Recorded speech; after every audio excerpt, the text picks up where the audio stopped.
Beleza, então prossigamos. Veja bem, a tarefa consistia em fazer um exercício de referenciação de 7 tipos de documentos diferentes. E, obviamente, que existem outros documentos a serem referenciados que nós não levamos em consideração aí, tanto por não ser um documento tão comum, tão usual, que vocês venham a necessitar no dia a dia, como também no momento em que vocês, porventura, vierem a necessitar, sabem que podem recorrer tranquilamente à norma brasileira 6023 da ABNT. Então, a ideia era justamente aproximar vocês de um contato com a norma, no sentido de praticar aquilo que é exigido de modo mais frequente, para que a partir disso vocês vão ganhando experiência e saibam como consultar o documento para outra situação que não foi praticada. Então, eu solicitei que vocês fizessem uma atividade envolvendo livro, e aí referenciar um livro como um todo, e essa prática de referenciar um livro como um todo, a gente geralmente faz quando lê daquele livro mais de um capítulo, né? Então, se você utilizou 2 capítulos, 3 capítulos daquele livro, mais de um capítulo, então você já referencia o livro como um todo. Porque quem vai indicar a parte específica que você utilizou é a página que você indica na citação.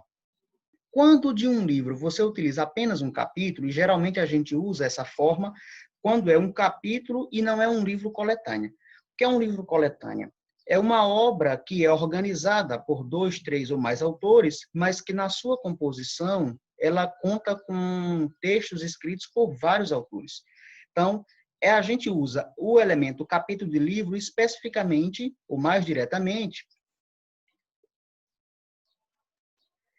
Então, Natália, a ideia é que não. Eu espero que hoje a gente consiga fazer com ela fluindo para que não a gente utilize a própria aula para postar depois para os demais. Porque a primeira eu consegui postar a partir da aula que foi feita aqui, só fiz alguns cortes de elementos desse feedback que eu estava tendo com vocês, de se estavam ouvindo, se não. Então, essa parte eu fui cortando para deixar o vídeo menor. Mas a segunda eu tive que gravar a aula inteira. E é uma experiência muito ruim, ao menos para mim, porque com a aula aqui no grupo eu estou dialogando com vocês, eu estou perguntando se entenderam, vocês estão me dando feedback. Gravar a aula, eu parto de um interlocutor imaginário. Eu espero que a gente consiga fazer a aula tranquilamente para não precisar gravá-la. E, obviamente, depois editar essa e colocar na plataforma. Mas, se for o caso, a gente encaminha isso. Uhum. Certo, então, a ideia é que a gente disponibilize o vídeo na plataforma no Moodle depois, independentemente se vai ser... Essa aula está sendo gravada, né? Eu espero que a gente possa utilizar essa mesma aula para disponibilizar lá, e não ter que gravar uma outra aula por conta de problemas com a internet. Mas tranquilo. A discussão aqui, a gente disponibilizará depois no Moodle, respondendo aí a indagação da Natália. Pois bem, então, voltando para o que eu estava explicando, o capítulo de livro é algo que a gente não utiliza comumente quando está tratando de um livro que tem um único autor. Então, por exemplo, vocês pegaram um livro escrito por Natália, e aí esse livro está dividido em 5 capítulos, vocês utilizaram só um, ou 2 capítulos. Então, a ideia é que vocês citem o livro como um todo, faça na referência o livro como um todo. E dentro do texto é que vocês irão, na citação, indicar qual parte daquele texto, a qual parte daquele texto vocês estão se referindo. Agora, quando se tratar de um livro coletânea, é que é importante que você referencie o capítulo. Por quê? Porque na citação, nós não vamos citar o organizador do livro. Na citação, nós iremos citar o autor daquele capítulo. Então, por isso que você precisa, no final, na referência, distinguir a parte do todo. Já quando se trata de um livro do mesmo autor, não tem essa necessidade. Se vocês forem tendo dúvida, perguntas, vocês vão intervindo aí. Pode abrir o microfone ou fazer a participação pelo chat, tá?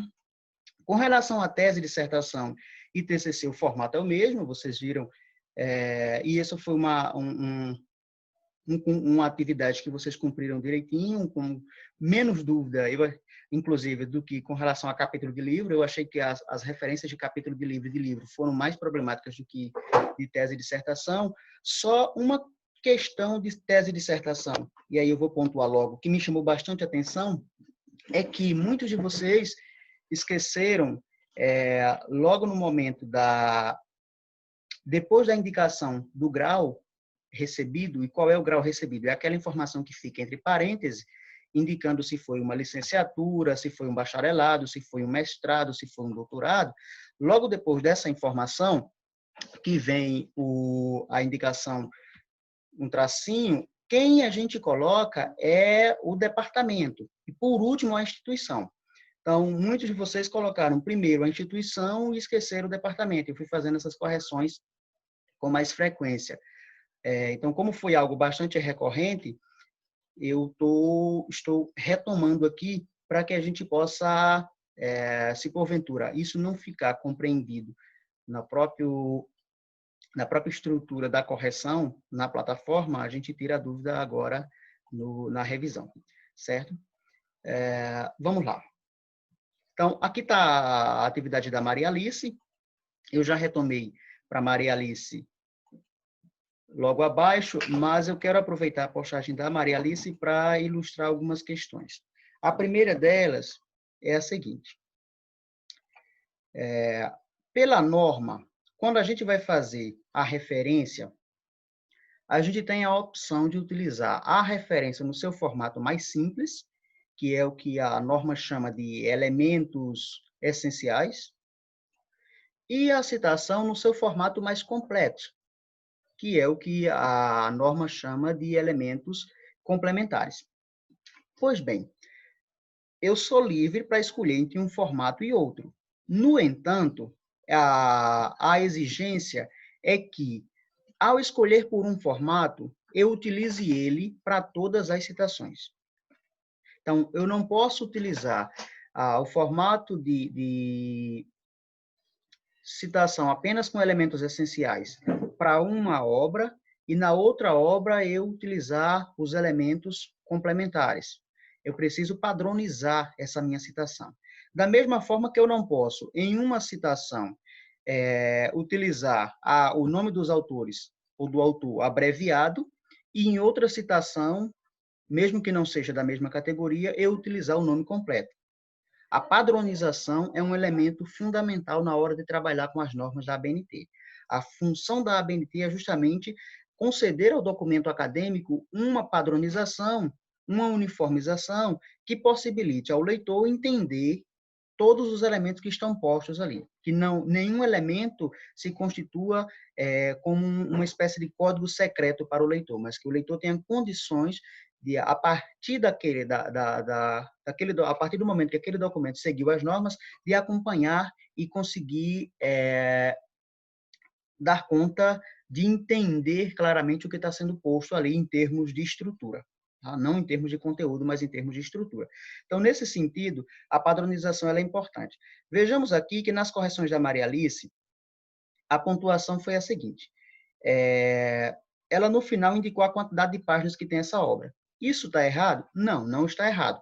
Eu só estou chamando a atenção de Maria Alice aqui que, se ela indicou a quantidade de páginas que tem essa obra, ela precisa indicar a quantidade de páginas que tem todas as obras que ela for referenciar. Então, isso vai dar um pouco de trabalho a mais para ela. Como as referências geralmente são vastas, quando você produz um artigo, quando você produz o seu TCC ou algum outro tipo de trabalho acadêmico, você usa bastante autores e vai precisar referenciá-los, então, se deter aos elementos essenciais dá menos trabalho para você do que fazer todos com elementos complementares. Então, aqui não há um erro, há apenas chamar a atenção de que, se você colocou a quantidade de páginas que aquela obra tem para essa obra, vai ter que indicar essa mesma informação para todas as outras. Agora, o que está riscado, o que está de amarelo, eu estou apenas chamando a atenção para aquele destaque. O que está de amarelo e grifado é, de fato, um erro, de acordo com a norma. E qual é a questão aqui? Embora a norma não coloque isso textualmente, mas vocês vão observar que nenhuma obra citada lá no documento apresenta a primeira edição. Toda vez que se trata da primeira edição daquela obra, a palavra edição e o numeral indicativo, está omisso da referenciação. Porque isso quer dizer o quê? Isso é um código que, se você não indicou a edição, é porque se trata de uma obra que foi publicada pela primeira vez. Você só precisa indicar a edição quando se tratar de uma segunda ou de uma edição seguinte.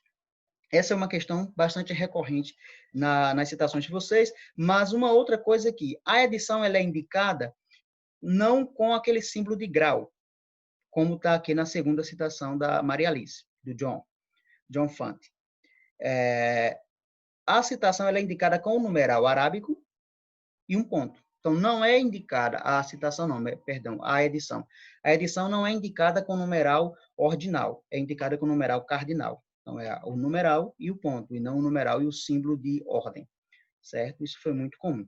A outra questão aqui, e aí, eu peço perdão para a Maria Alice, porque eu grifei como se tivesse errado, de fato não está errado, era só para chamar a atenção da padronização, é que você não precisa indicar o capítulo. O capítulo, ele é uma informação complementar. Se você indicar o capítulo aqui, você vai ter que indicar para todas as obras que sejam coletâneas. Então, não há essa obrigatoriedade e, portanto, é importante que você atente-se para a padronização. A mesma coisa com relação a essa informação aqui referente a trabalho acadêmico. Ela indicou a quantidade de folhas. Lembrando que é a quantidade de folhas e não a quantidade de página. A paginação difere da folha, porque existem folhas que não são contadas. Então, essa dissertação, ou essa tese, perdão, ela tem 242 folhas. Lembrando que o F é próximo ao numeral, e aí, eu só indiquei para ela aqui que, caso ela faça isso para uma dissertação, para uma tese, para um TCC, ela vai ter que fazer para todos os outros que citar no trabalho, indicar a quantidade de folhas. E aqui é o departamento onde aquele curso foi realizado. Isso aconteceu com muitos de vocês. Ela, daqui do grau, ela partiu diretamente para a instituição, mas precisa indicar. Dentro daquela instituição, foi de qual programa? Porque, por exemplo, a Pontifícia Universidade Católica de São Paulo oferece vários cursos e cada curso está relacionado a um programa. No caso de pós-graduação, todo curso faz parte de um programa de pós-graduação. Então, dizendo que esse doutorado em Ciências Sociais aconteceu na PUC, mas isso não especifica em qual espaço da PUC isso se deu. Quem vai especificar isso é a indicação do departamento. Isso vale para os TCCs, isso vale para as dissertações. Um outro elemento que aconteceu aqui no de Maria Alice e que também aconteceu em outros foi o seguinte. A indicação do título todo em letra maiúscula. Veja bem, o único tipo de documento que ele é referenciado todo com letra maiúscula é quando se trata de evento. Então, o nome do evento é todo maiúsculo. Mas todas as outras obras, apenas as iniciais são maiúsculas. A inicial do título. Os demais, a não ser que se trate de nome próprio. Então, o caso do João Ferreira, aí, ou o artigo definido é maiúsculo, caso tudo minúsculo, J de João vai ser maiúsculo porque é nome próprio e F de Ferreira vai ser maiúsculo porque é nome próprio. Mas o resto, todo o resto apenas com inicial, com tudo minúsculo. Então, isso foi algo recorrente aí na atividade de vocês e que é importante chamar atenção para isso. Então, de modo geral, a gente tem essas observações para fazer com relação à atividade. Ao optar pelos elementos essenciais, a gente faz todas as referências com elementos essenciais. Ao optar pelos elementos complementares, a gente faz todas com os elementos complementares. Com relação ao sobrenome. E aí, veja bem, se vocês observarem, a Maria Alice, ela optou por fazer o nome completo e o sobrenome todo em maiúsculo, que é a norma da ABNT recomenda. Com relação a outras pessoas aqui, optaram por fazer, deixa eu pegar um exemplo. De nada, Maria Alice.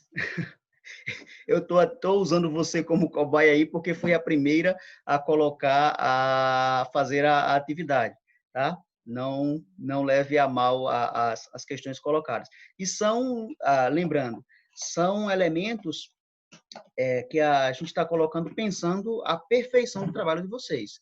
E, obviamente, que isso é o que menos uma banca vai observar, né? A banca está com tanto saco cheio de ler trabalho, ler trabalho, ler trabalho, que não pense que detalhes como esses, uma banca de TCC, de mestrado e doutorado vai observar, não. A não ser que o cara seja muito ranzinza mesmo para fazer isso. Tipo eu, né? Mas, em outros casos, não vai observar. No entanto, o seu trabalho acaba pecando em elementos que são importantes para dar credibilidade, para dar confiança, para poder se aproximar o máximo possível de algo que esteja dentro do padrão exigido pela academia. Então, a ideia é levar esse nível de rigorosidade para vocês, mesmo deixando claro que é um elemento mais flexível.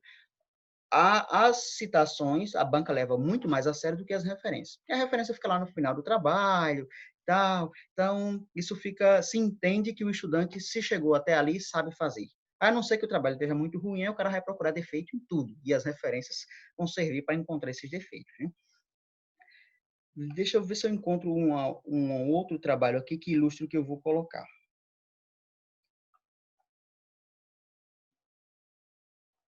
Ah, tá. Vamos lá. O de Wesley. Veja que no primeiro autor, Wesley abreviou alguns sobrenomes do autor. Mas no segundo ele colocou todo, certo? Nos outros, o que eu não fui corrigindo aqui, a referência de vocês que eu não fui trazendo para correção é porque estava dentro do padrão. Então, qual é a questão aqui?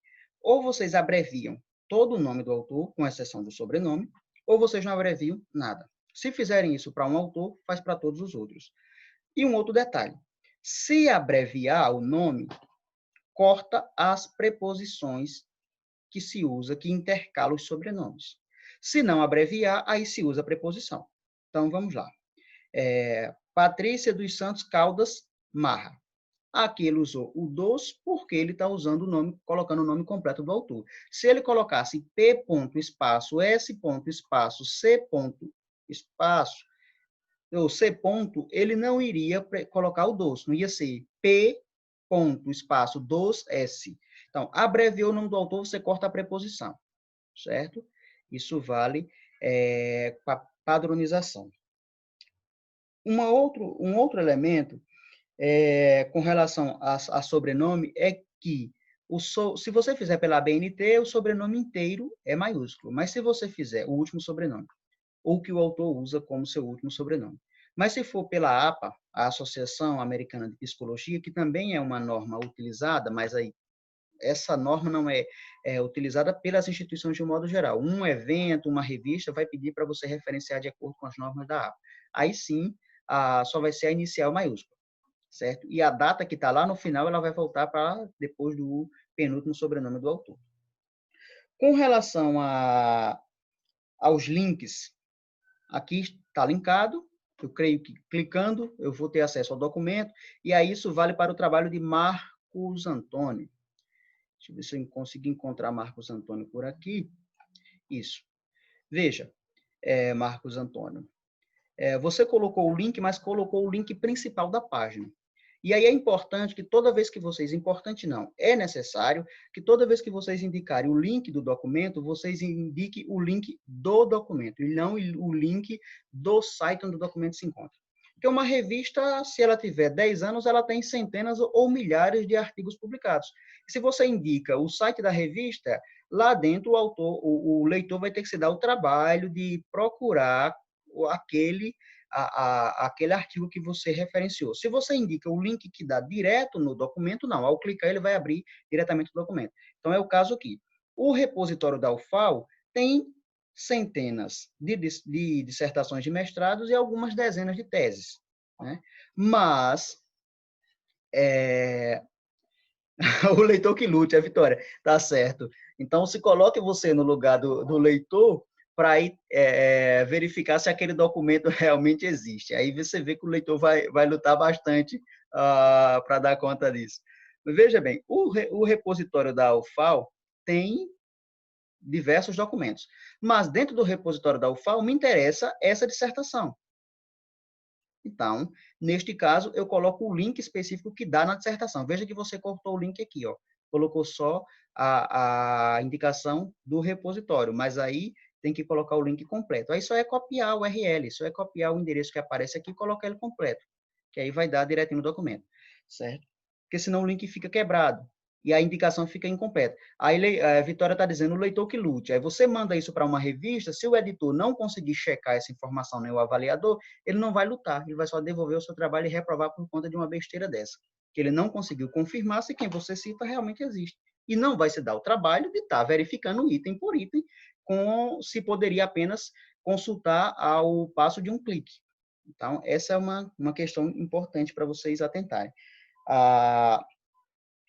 O título do evento. Então, vamos lá. Lembrando, eu fui cortando sempre isso. A numeração do evento... Então, mas leitor, nós, quando produzimos trabalho, Vitória, nós temos que pensar que teremos leitores de vários níveis. Nós teremos leitores iniciantes, que vão ler o nosso trabalho, ou podem ler o nosso trabalho no sentido de admiração, de encantamento, de endeusamento do autor, porque desconhece quem está por trás daquele texto. E nós teremos autores experientes, nós teremos autores que estarão na posição de avaliadores do nosso trabalho. Então, temos que pensar nessa multiplicidade de leitores. Tanto aquele que está se aproximando do nosso texto de forma ingênua e vai engolir de goela abaixo tudo aquilo que fizermos, inclusive passando pela ideia, pela cabeça dele de que se aquele material foi publicado, ele está totalmente correto. E essa observação que eu faço é importante para vocês na condição de leitores, ao pegarem um artigo, ao pegarem um livro, não é porque aquele material chegou ao seu produto final, que é a publicação, que ele é um portador de verdade. Ele é um portador de um discurso que foi posto para o debate. E é importante apropriar-se dele de forma crítica, entendendo os seus limites, as suas possibilidades. E, inclusive, esse senso de responsabilidade ele é importante para nós, autores, por quê? Porque ao fazermos um erro, nós estamos induzindo o iniciante que nos toma como referência a cometer aquele erro. Por quê? Quantas vezes vocês não olham como é que a referência foi colocada em um texto, em um determinado livro, para usar aquela referência no trabalho de vocês? Se ela foi usada naquele livro de forma errada, vocês vão repetir o erro. Se o autor daquele artigo fez a referência de forma errada, vocês vão fazer a referência de forma errada no texto de vocês, porque a posição de autoridade daquele autor induz vocês ao erro. Então, na condição de autores, nós precisamos estar sempre pensando nisso. Nós somos exemplos que as pessoas estarão utilizando, estarão seguindo e, portanto, temos que ter o máximo de cuidado para não induzirmos as pessoas